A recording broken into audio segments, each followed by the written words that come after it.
నేను జరుగుతాయి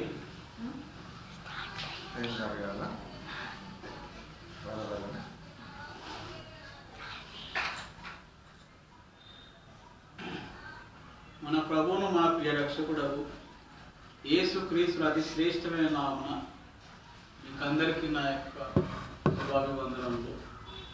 మరోసారి ప్రభువు మనకి ఇచ్చిన ఈ మంచి సభావకాశం బట్టి లోకానుసారంగా కాకుండా మనం లోకంలో సృష్టిలో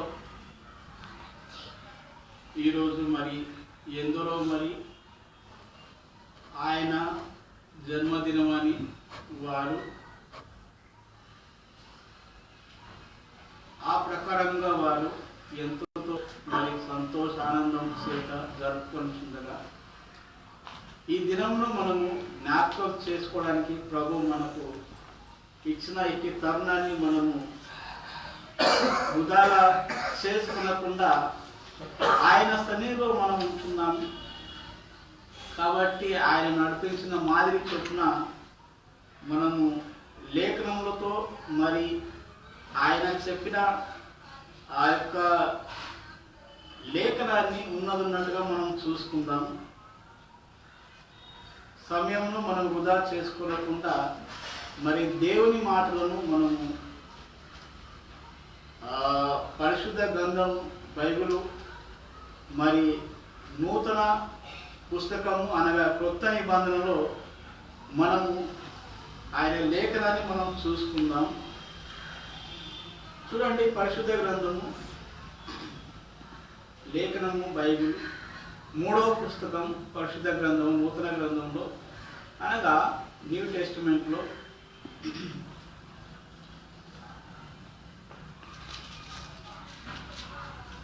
లూకా సువార్త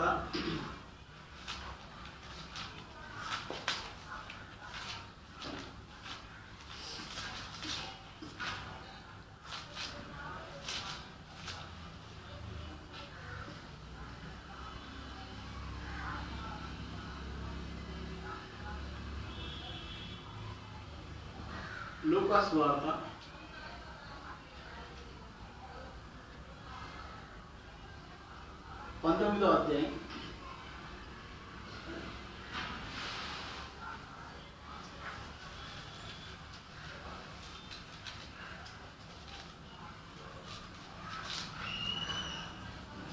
లూకా సువార్త 19వ అధ్యాయం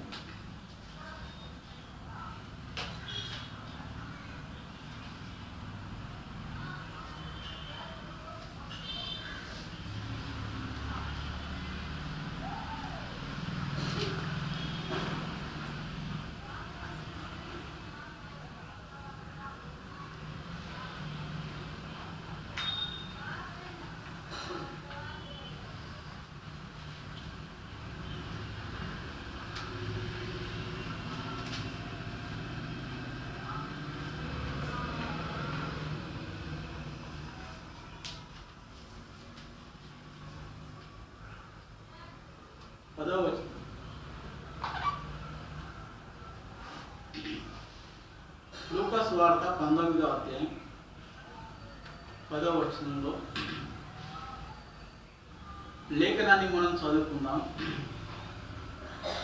నశించిన దానిని వెతికి రక్షించుటకు మనుష్య కుమారుడు వచ్చనని అతనితో చెప్పాను. చిన్న ప్రార్థన చేసుకుందాం. ప్రేమగల దేవ, మా ప్రియ పరలోక తండ్రి, పరిశుద్ధ గొప్ప దేవ, అయ్యా మీ పాదములకు స్తోత్రం చెల్లించుతున్నాం. మీరు మాకు ఇచ్చిన ఈ లేఖనాన్ని బట్టి ప్రభా మీకు స్తోత్రం చెల్లించుతున్నాం. మీ లేఖనం చేత ప్రభా నాయన మీరు మాతో మాట్లాడారు. మీరు లోకానికి వచ్చిన కారణాన్ని ప్రభా నేను మేము చదివిన్నాను. కేవలం ప్రభా నాయన మనుషుల కుమారుడు ప్రభా నాయన మీరు లోకానికి వచ్చారు. మీరు వచ్చడానికి ప్రభా నాయన కారణం కేవలం నశించబడుచున్న ప్రతి దాన్ని బట్టి ప్రభా నాయన లేఖనాన్ని చూశాను. ప్రభా నాయన లోకంలో ఆయా విధులుగా ప్రభా నాయన రీచూస్ ప్రకారం కాకుండా ప్రభా లేఖనం ఉన్నట్టుగా ప్రభా నాయన మరి అర్థం చేసుకోవడానికి మీరు మాకు ఇచ్చిన తలాంతును బట్టి ప్రభా మీకు స్తోత్రం చెల్లించుకున్నాం. చేరువచ్చిన ప్రతి బిడ్డను బట్టి ప్రభా మీకు స్తోత్రం చెల్లించుకున్నాం. లేఖనాన్ని ప్రభా నాయన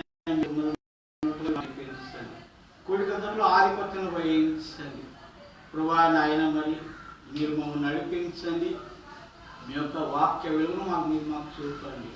మా ప్రభు మా ప్రియ రక్షకుడగు యేసు క్రీస్తు అతి శ్రేష్టమైన నామమున స్తుతించి ప్రార్థించి అడిగి వేడుకొంచుచున్నాము తండ్రి, ఆమేన్. అయితే దేవుని వాక్యము మనం చదువుకున్నాము. మరోసారి ఆ లేఖనాన్ని మనం చదువుకున్న దాన్ని ఒకసారి మనం దాన్ని మరోసారి చూసుకుందాం. లూకా సువార్త 19వ అధ్యాయం 10వ వచనంలో మరి లేఖనం ఏం చెబుతుందంటే, ఇక్కడ మరి ప్రభువైన యేసుక్రీస్తు ఈ లోకానికి వచ్చినప్పుడు దాదాపు 2021 సంవత్సరము గడిచిపోయడానికి వచ్చింది. ఆయన వచ్చినప్పుడు ఆయన పరిచర్య చేస్తున్న కాలంలో మరి ఆయన చేరిన ఒక ఇల్లు జక్కయ్య ఇంటికి ఆయన వచ్చేసాడు. అయితే ఆ జక్కయ్యతో ఈ మాటలు, తర్వాత 12 మంది శిష్యులు ఆయనతో ఉన్నారు. మరి వారితో కలిసి యేసు ప్రభు ఈ మాట మరి వారికి చెప్పినట్టుగా మనం ఇక్కడ చూస్తున్నాం. అయితే లేఖనాన్ని మనం ఇక్కడ చూస్తున్నాం. కేవలము యేసు ప్రభు అంటున్నాడు, మనుష్య కుమారుడు ఈ లోకానికి ఎందుకు వచ్చాడో ఆ కారణాన్ని చూపుతున్నాడు, ఆ విషయాన్ని ఆయన చెప్తున్నాడు. ఆ విషయం పట్ల ఆయన ప్రతి ఒక్కరికి సంబోధిస్తున్నాడు. ఆ కారణాన్ని మరి ప్రతి ఒక్కరికి ఆయన చెప్తున్నట్టుగా నేను ఇక్కడ చూస్తున్నాను. ఒక ఇంటి వైపు వస్తుంది, తెలుగులో చెప్తూ అడుగుతున్నాను.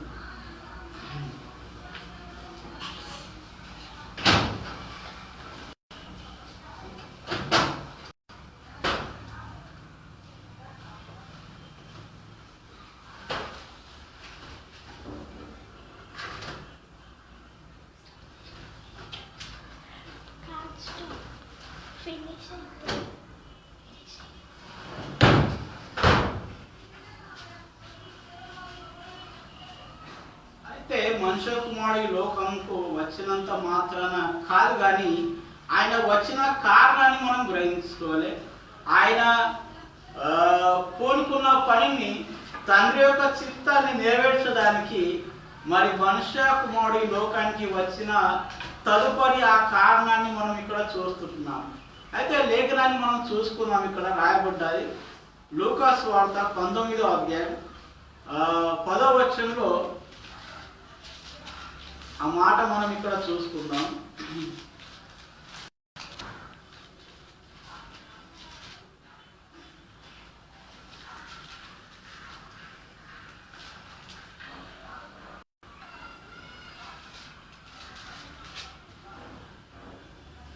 आपको हिंदी आता है ना?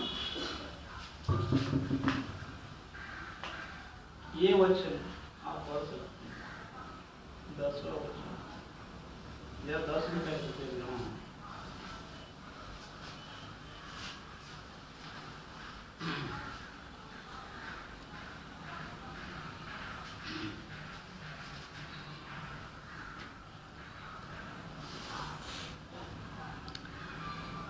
आता है हिंदी पढ़ने में? नहीं आता है पढ़ने हिंदी? नहीं आता है। जैसा भी आता है आप कोशिश करें, क्योंकि आपको भी समझ में आना चाहिए क्या बोल रहे हैं। आप ऐसे ही बैठे रहो तो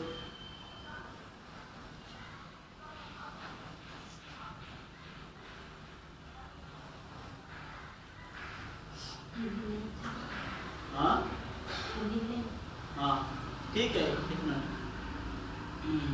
इतना भी नहीं है। हाँ तो चश्मा है क्या?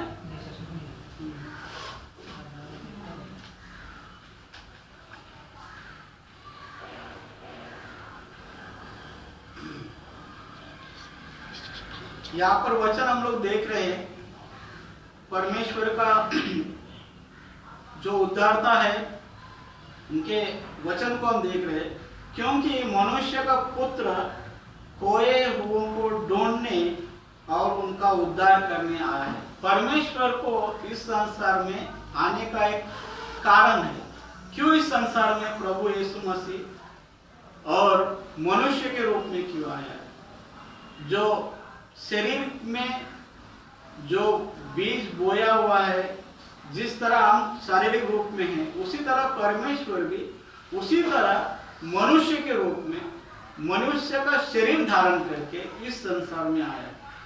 क्योंकि उनके आने का कारण का मतलब क्या है, यहाँ पर हम लोग देख रहे हैं, क्योंकि मनुष्य का पुत्र खोए हुए लोगों के लिए आया है। मतलब जो भटके हुए लोग, जो उनके समीप में जो नहीं है, जो यहाँ वहाँ भटकते हुए, जो परमेश्वर को स्वीकार नहीं किए हुए लोग, जो परमेश्वर से दूरी पर है, जो परमेश्वर को समझे नहीं, जो परमेश्वर को स्वीकार नहीं किए, ऐसे लोगों के लिए परमेश्वर ने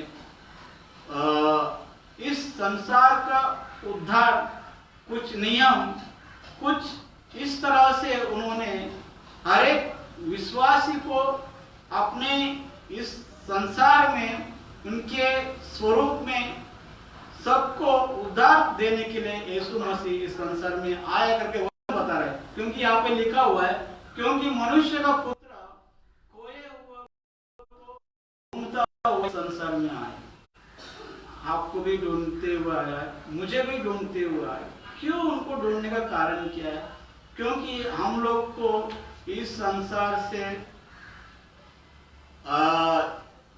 जो भी हम लोग को उन्नति प्राप्त करने के लिए परमेश्वर ने क्या सोचा है कि संसार जो है अंधकार में डूबा हुआ संसार है। इस संसार में फिर हमारी जो परिक्रिया है, जो हमारे क्रिया है, जो कर्म है, परमेश्वर ने देखा है। क्योंकि इस संसार जो भी है पाप से भरा हुआ इस संसार को परमेश्वर ने इस तरह से प्रेम किया। इस संसार को इतना उन्होंने चाहा, इतना प्रेम किया, और फिर बाद में इस संसार में हम लोग जो आप है और मैं, हम लोग के प्रति उनके प्रेम को हम लोग किस तरह से आभार पूर्वक मानना चाहिए, ये मैं अपने शब्दों में नहीं कह सकता। क्योंकि उन्होंने क्या किया, इस संसार में उनका इकलौता पुत्र को संसार को नष्ट होने से बचाने के लिए, हर एक को ढूंढने के लिए, हर एक को उनकी उन्नति प्राप्त करता हुआ देखने के लिए परमेश्वर ने इस संसार में शरीर धारण करके केवल आपके लिए और मेरे लिए आया करके इस लेखन में हम लोग देख रहे हैं। वचन हमें कह रहा है, क्योंकि मनुष्य का पुत्र खोए हो को ढूंढने, मतलब आपको मुझे ढूंढता हुआ है। मनुष्य में हम लोग जिस तरह भी है, हम पापी है। ये समझना हमारे लिए भूल है कि मैं पापी नहीं हूँ। इस तरह कहना ये गलत हो सकता है, क्योंकि हर इस संसार में हर कोई है जो भी है पापी पहले से ठहरा हुआ है। हम लोग पापी है। इस संसार में हम लोग अपने आप को ये स्वीकार करना चाहिए। परमेश्वर आपको मुझे ढूंढा। क्यों ढूंढा? क्योंकि हम लोग पापी है। इस पाप को मिटाने के लिए, पापी संसार से मुक्ति पाने के लिए परमेश्वर ने क्या किया, मनुष्य का धारण करते हुए इस संसार में आके उन्होंने आपको भी ढूंढा, मुझे भी ढूंढा, हमारे बीच आया है, हमारे समीप में आया है, ऐसा वचन कह रहा है। देखते हम लोग आगे, ढूंढा और उनका उद्धार करने आया है करके ऐसा वचन कह रहा है। हमारी उद्धारता, हमको उद्धार देने के लिए हमें परमेश्वर ने इतना चाहा, इतना प्रेम किया कि उन्होंने क्या किया, अपने इकलौता पुत्र को इस संसार में भेजा। हमारे पाप के लिए उन्होंने उनकी बलि चढ़ाई। तो आज का ये दिन जो है, परमेश्वर इस संसार में आने का कारण हम लोग देख रहे हैं। क्यों आया, क्यों उन्होंने इस संसार को इतना प्यार किया, ये सब वचन में हम लोग देख रहे हैं। क्योंकि हर किसी के लिए उन्होंने हर एक को उद्धार देने के लिए, हर कोई जो भी भटका हुआ है संसार में, उनको ढूंढता हुआ परमेश्वर। क्योंकि हम लोग को हमारे पाप को धोने के लिए उन्होंने इस संसार में अपने इकलौते पुत्र को उस क्रूस पे चढ़ाने का उन्होंने जो निर्णय किया है, वो इस निर्णय से हमारी उद्धार होना चाहिए, ऐसा उनका कहना है। इस तरह से हम जरूर उद्धार पाएंगे। ऐसा वचन कह रहा है। तो हम लोग इस वचन को एक बार देखते हैं। पदवचन 10वां वचन, क्योंकि मनुष्य का पुत्र खोए हुओं को ढूंढने और उनका उद्धार करने आया है। इस वचन के लिए हम लोग और एक वचन देखते हैं, मोदटी तिमोथी पत्रिका मोदटी अध्याय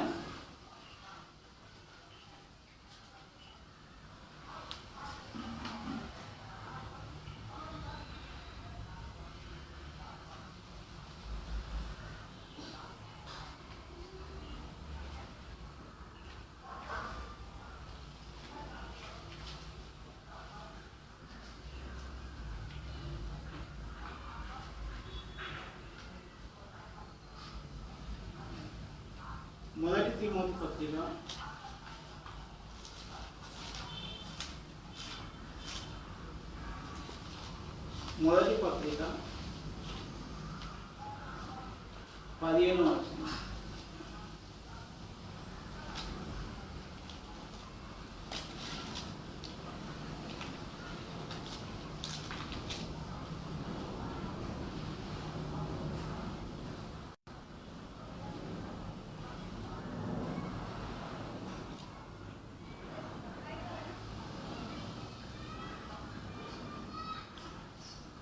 यह बात सच और हर प्रकार से मानव के योग्य है कि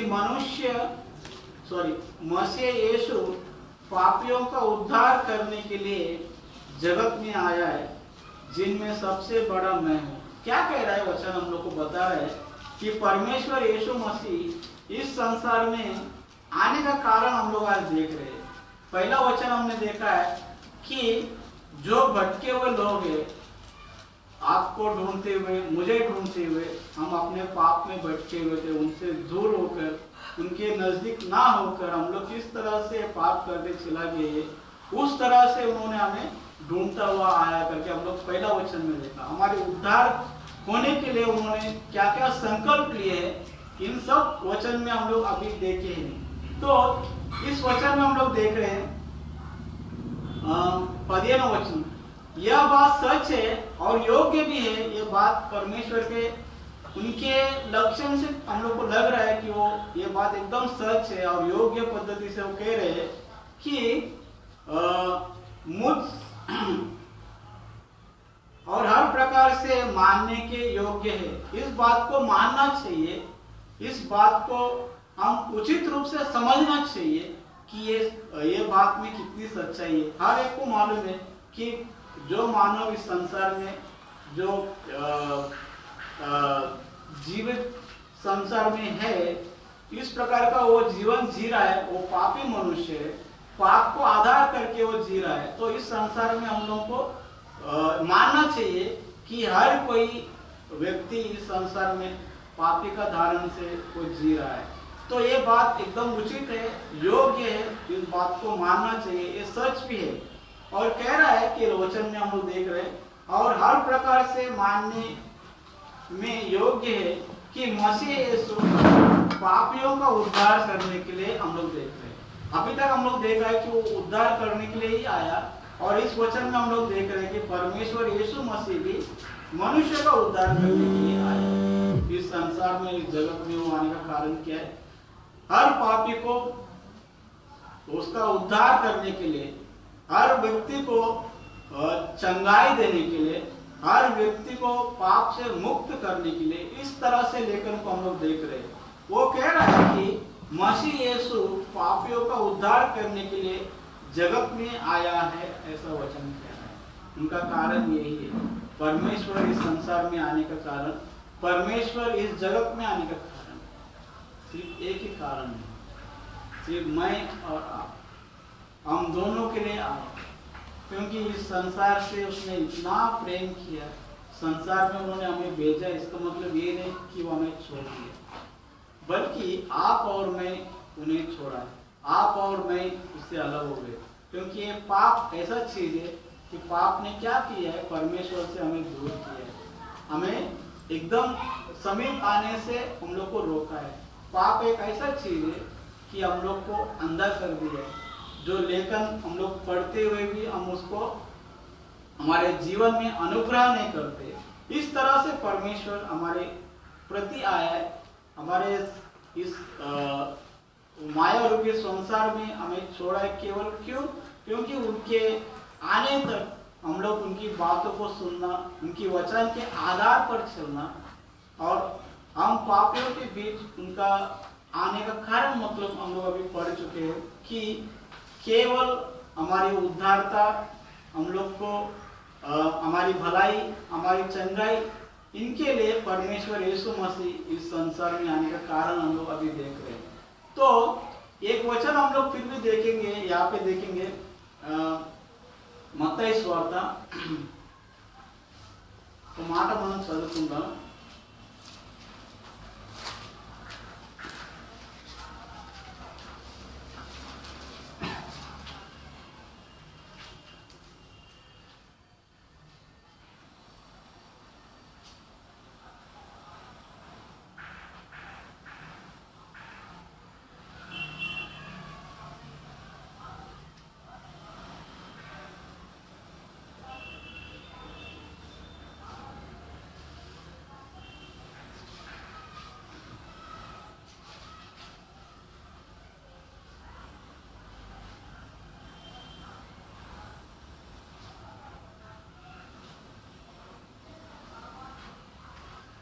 మత్తయి సువార్త 5వ అధ్యాయం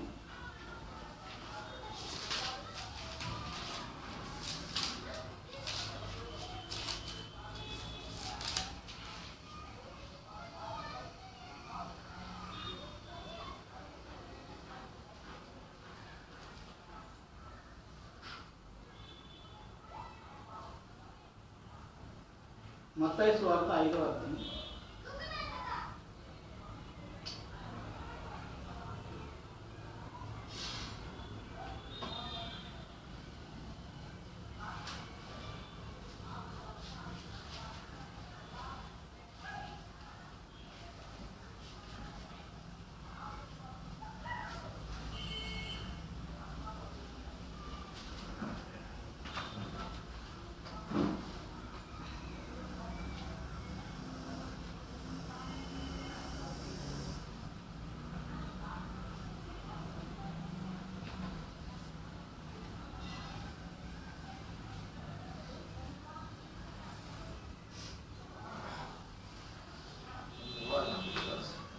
10 నిమిషాలు 5 నిమిషాలు 10 నిమిషాలు ముగించేసి మత్తయి సువార్త 5వ అధ్యాయం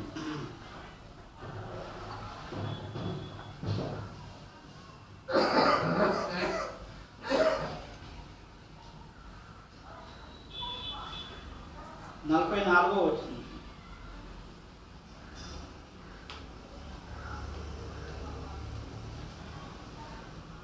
నేను మీతో చెప్పినది ఏమనగా, మీరు పరలోకమందున్న మీ తండ్రికి కుమారులై ఉన్నట్లు మీ శత్రువులను प्रेमिंचुడి, మిమ్మల్ని హింసించు వారి కొరకు ప్రార్థన చేయుడి। यहाँ पे हम लोग एक वचन देख रहे 5వ అధ్యాయం 44వ వచనం। ఇక్కడ ఏం రాయబడ్డదంటే, ఆయన చెప్తున్న ఒక వాగ్దానాన్ని మనం ఇక్కడ గమనిస్తున్నాం। ఆయన ఆ విధంగానే చేశాడు। అయితే తనకు మాదిరికరమైన జీవితాన్ని ఆయన మనకు చూపినట్టుగా ఇక్కడ మనం చూస్తున్నాం। రాయబడిన లేఖనం మనం చూస్తున్నాం।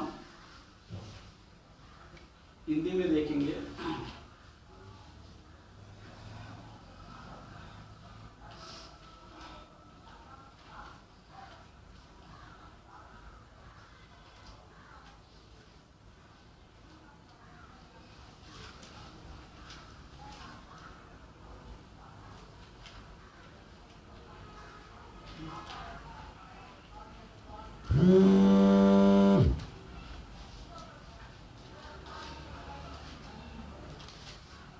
परमेश्वर कह रहे, परंतु मैं तुमसे कहता हूं कि अपने बैरियों से प्रेम रखो और अपने सताने वालों के लिए प्रार्थना करो। तो परमेश्वर हम लोग को एक वचन ऐसा दिखा रहा है कि वो कह रहा है, जिस तरह से मेरे प्रति यानी मैं जिस तरह से इस संसार में उद्धार करता, जिस तरह से मैं हूँ उसी तरह तुम लोग भी, परंतु कि मैं तुमसे कहता हूँ अपने बैरियों से, मतलब आपसे बैर करने जैसे लोग जो है, आपसे जो वाद करते हुए जो लोग रहते हैं, जो आपसे हमेशा बैर करते हैं, वो लोगों से उन्होंने कहा है कि परमेश्वर ने कहा कि उनके प्रति आप प्रेम रखो बोल रहा है, उनसे प्रेम करो ऐसा परमेश्वर कह रहा है। क्योंकि और ये भी कह रहा है अपने सताने वालों के लिए प्रार्थना करो, ऐसा ये वचन परमेश्वर कह रहा है। क्योंकि परमेश्वर जिस तरह संसार से प्रेम किया है, उन्होंने हम लोग को बोल रहे कि तुम भी इस तरह से तुम अपने बैरियों के साथ में प्रेम करो बोल रहे हैं, हर एक से प्रेम करो, जिस तरह से मैंने किया है आप लोग भी उसी तरह से करो, ऐसा वो कह रहा है। ये जो प्रेम है वो सिर्फ प्रेम किसको दिखा रहा है? उद्धार करने के लिए दिखा रहा है, उद्धारता को दिखा रहा है।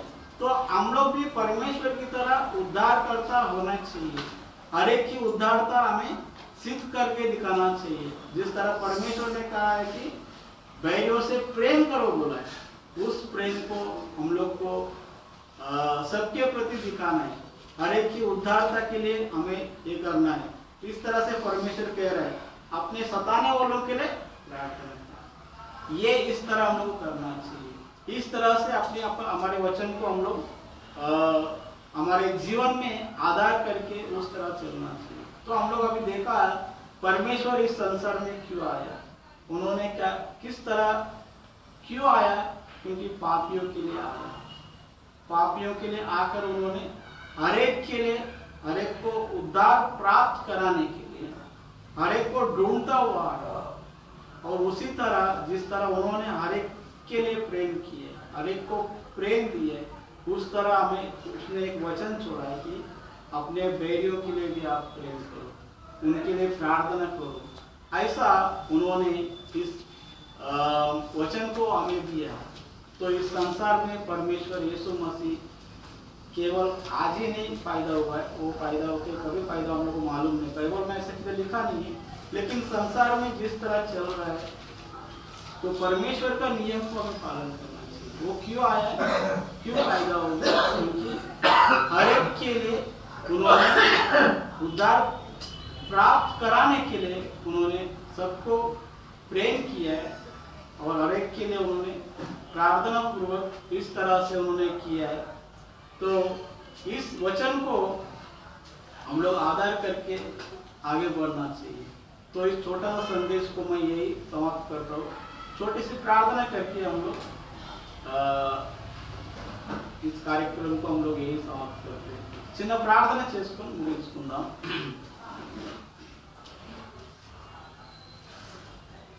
ప్రేమగల దేవ, మా ప్రియ పరలోక తండ్రి, పరిశుద్ధ గొప్ప దేవ, మీ పాదంలో స్తోత్రం చెల్లిస్తున్నాం ప్రభువా నాయన, మీరు మా సన్నిధికి వచ్చారు ప్రభువా నాయన, మీరు మాతో మాట్లాడాలి, మీ లేఖనాన్ని చూపాలి, నశించిన దాన్ని ప్రభువా నాయన మీరు వెతికి రక్షించడానికి ప్రభువా ఈ లోకానికి వచ్చారు ప్రభువా, మరి పాపులను రక్షించడానికి మీరు లోకానికి వచ్చారు।